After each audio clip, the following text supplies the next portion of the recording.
संसद का शीतकालीन सत्र जारी है और वंदे मातरम पर चर्चा हो रही है।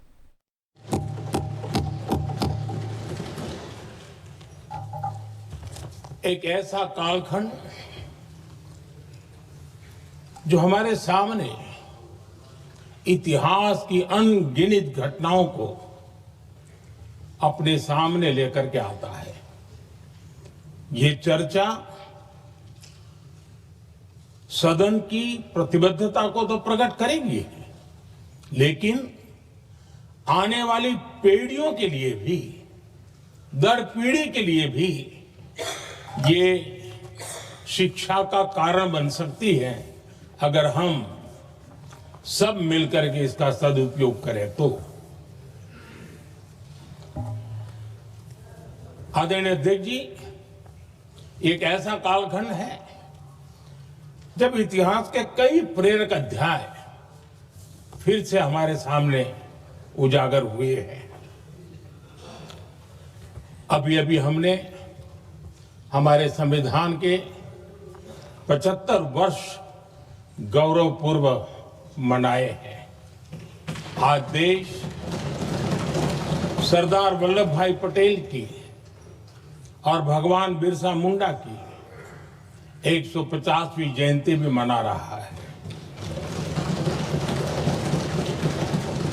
और अभी अभी हमने गुरु तेग बहादुर के 350वां बलिदान दिवस भी मनाया। और आज हम वंदे मातरम की 150 वर्ष निमित्त सदन की एक सामूहिक ऊर्जा को, उसकी अनुभूति करने का प्रयास कर रहे हैं। वंदे मातरम 150 वर्ष की यात्रा अनेक पड़ावों से गुजरी है, लेकिन आदरणीय अध्यक्ष जी, वंदे मातरम का जब 50 वर्ष हुए तब देश गुलामी में जीने के लिए मजबूर था और वंदे मातरम के 100 साल हुए तब देश आपातकाल की जंजीरों में जकड़ा हुआ था।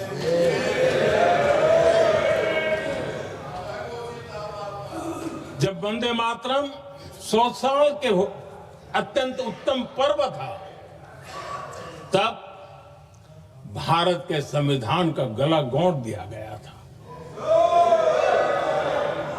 जब वंदे मातरम 100 साल का हुआ, तब देशभक्ति के लिए जीने मरने वाले लोगों को जेल के सलाखों के पीछे बंद कर दिया गया था। जिस वंदे मातरम के गीत ने देश को आजादी की ऊर्जा दी थी, उसके जब 100 साल हुए तो दुर्भाग्य से एक काला कालखंड हमारे इतिहास में उजागर हो गया। हम लोकतंत्र के गिरोह में थे।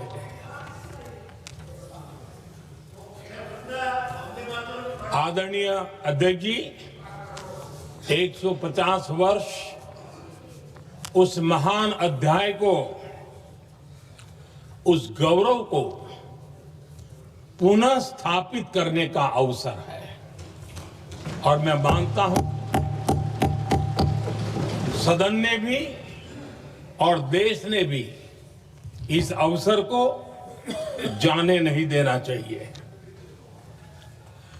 यही वंदे मातरम है जिसने 1947 में देश को आजादी दिलाई। स्वतंत्रता संग्राम का भावात्मक नेतृत्व इस वंदे मातरम के जयघोष में था। आदरणीय अध्यक्ष जी, आपके समक्ष आज जब मैं वंदे मातरम 150 निमित्त चर्चा के लिए आरंभ करने खड़ा हुआ हूं, यहां कोई पक्ष प्रतिपक्ष नहीं है, क्योंकि हम सब यहां जो बैठे हैं एक्चुअली हमारे लिए रण स्वीकार करने का अवसर है कि जिस वंदे मातरम के कारण लक्षावधि लोग आजादी का आंदोलन चला रहे थे और उसी का परिणाम है कि आज हम सब यहां बैठे। और इसलिए हम सभी सांसदों के लिए, हम सभी जनप्रतिनिधियों के लिए वंदे मातरम के रण स्वीकार करने का ये पावन पर्व है।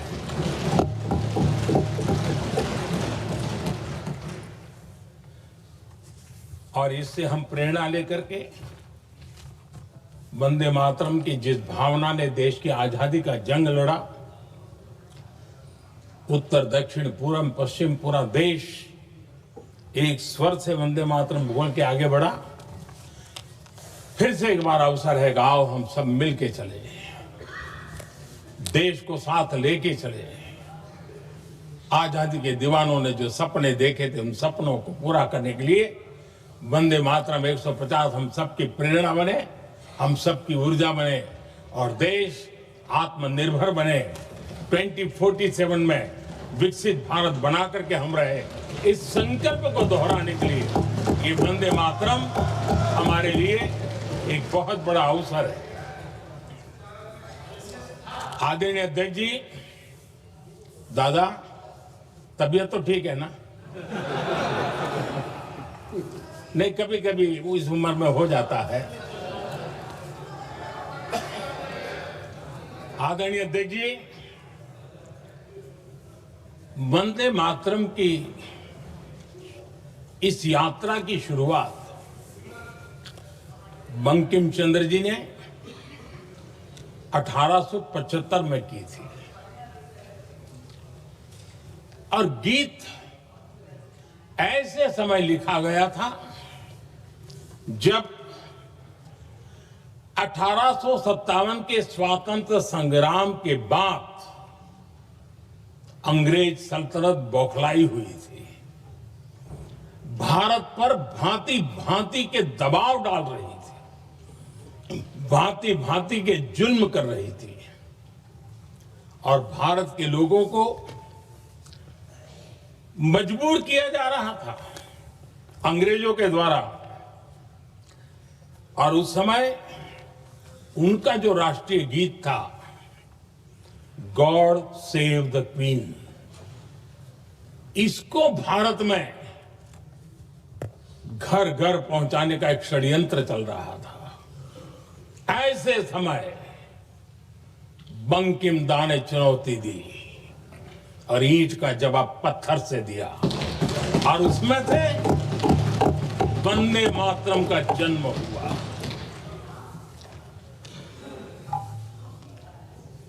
इसके कुछ वर्ष बाद 1882 में जब उन्होंने आनंद मठ लिखा तो इस गीत का उसमें समावेश किया गया। आदरणीय अध्यक्ष जी, वंदे मातरम ने उस विचार को पुनर्जीवित किया था जो हजारों वर्ष से भारत की रग रग में रचा बसा था। उसी भाव को, उसी संस्कारों को, उसी संस्कृति को, उसी परंपरा को उन्होंने बहुत ही उत्तम शब्दों में, उत्तम भाव के साथ वंदे मातरम के रूप में हम सबको बहुत बड़ी सौगात दी थी। वंदे मातरम ये सिर्फ केवल राजनीतिक आजादी की लड़ाई का मंत्र नहीं था। सिर्फ हम अंग्रेज जाए और हम खड़े हो जाएं, अपने राह पर चले, इतने मात्र तक वंदे मातरम प्रेरित नहीं करता था, उससे कहीं आगे था।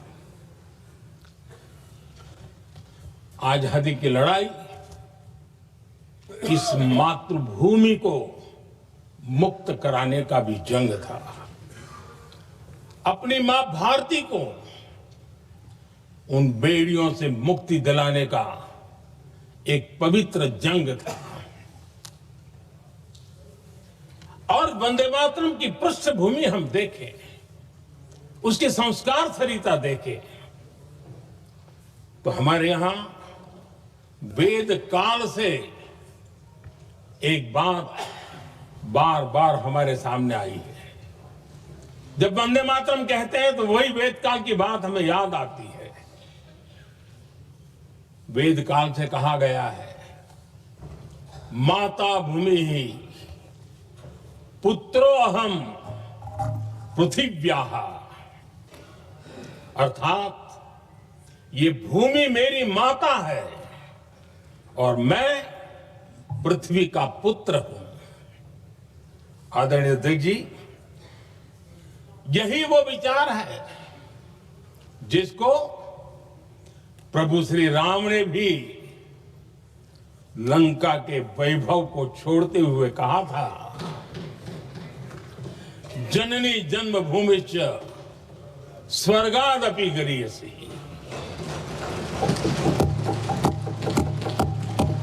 वंदे मातरम यही महान सांस्कृतिक परंपरा का एक आधुनिक अवतार है।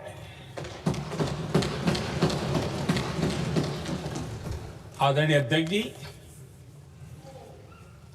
बंकिम दा ने